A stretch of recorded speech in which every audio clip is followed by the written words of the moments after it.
the city of On in ancient Kemet, where light and knowledge first switched on. Long before we said, "Turn the lights on," there was a place where light meant something more. A sacred city of flames, wisdom, and cosmic power. The ancient city of On, known as Ayunu to the Egyptians, Anu in esoteric traditions, and Heliopolis to the Greeks. On was the solar capital of ancient Kemet, also known as Egypt, the seat of the most advanced priesthood of the ancient world.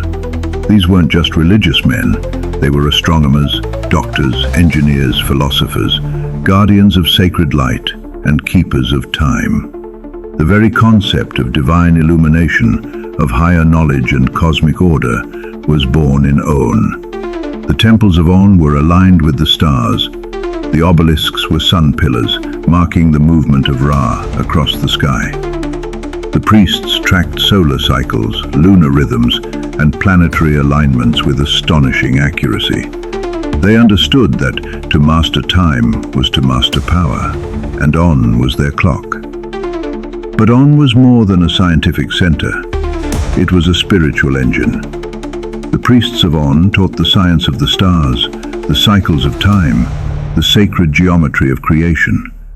And their teachings didn't stay in Egypt, they spread from Egypt to Greece, inspiring the mystery schools of Pythagoras and Plato. From Egypt to India, where echoes of Egyptian cosmology appear in the Vedas, in the idea of cosmic cycles, divine order, and sacred syllables like Om, perhaps a distant echo of On. And to China, where early Taoist thought reflected similar beliefs in balance, duality, and the flow of universal energy. Maat in Egypt, Tao in China, both described an invisible order, an eternal law that governs the cosmos. These weren't coincidences, they were ripples from a single source. The word On became more than a name. It became a symbol, a frequency, a spark of divine understanding. And when we say, "Switch the light on," we echo an ancient truth, that illumination means awakening, that power flows where understanding begins. On gave birth to one of Egypt's greatest deities, Atum, also known as Timu, the complete one, the first light to rise from the void, from darkness to dawn, from silence to sound. The priests of On taught that the universe was born through intention, vibration, and light. That teaching sounds familiar, doesn't it? Let there be light, a biblical phrase, may have its roots in the sacred traditions of On. In a world where darkness once reigned, On claimed that consciousness willed the light into being. On's teachings formed the foundation of the Heliopolitan Ennead, the divine family of gods that includes Shu, Tefnut, Geb, Nut, Osiris, Isis, Set, and Nephthys. But above them all was Temu, the origin, the generator of all things, the god who watched the sunset and said, "It is finished." And what happened to On? Over time it faded, its temples crumbled, its wisdom was scattered. But its memory remained, encrypted in language, symbols, and myths.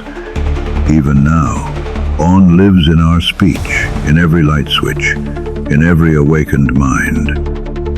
Some even say the name lives on in unexpected places, like Ontario, a quiet echo of the ancient city of light, still glowing in our modern world.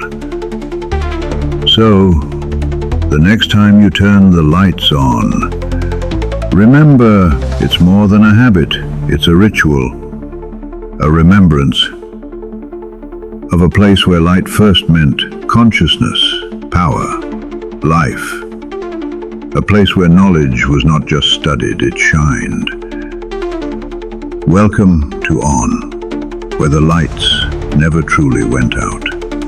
Like, subscribe, and follow for more decoded history, ancient knowledge, and the hidden science of civilization's first light.